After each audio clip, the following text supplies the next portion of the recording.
present the honor and distinction to Ms. Jacqueline Jose is FDCP Chairman and CEO Chair Jose Javier Reyes, and to receive the award, may we call on Ms. Jacqueline Jose's daughter, Ms. Andy Eigenman, and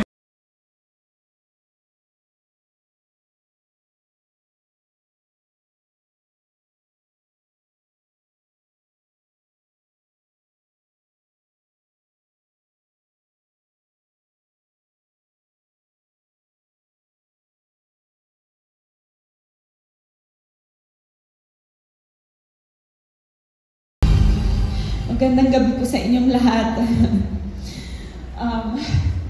Hindi ko inasahang makakaakyat pa ako sa entablado sa industriyang ito, para sa industriyang ito, pero para sa aking nanay na si Jacqueline Jose. Masaya po akong tumatayo dito para tanggapin ang parangal na ito para sa kanya. Maraming salamat po sa Film Development Council of the Philippines sa pagbigay ng parangal na ito sa aking nanay na si Jacqueline Jose. Ako po ay pinagpala na lumaki.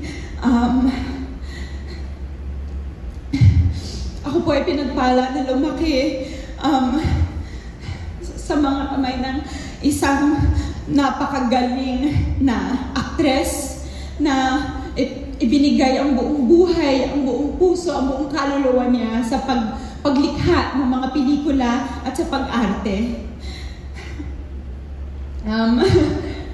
Masakit pa po sa akin na ako ang makakatanggap nito para sa kanya, pero sigurado po ako na nakangiti po siya ngayon sa langit.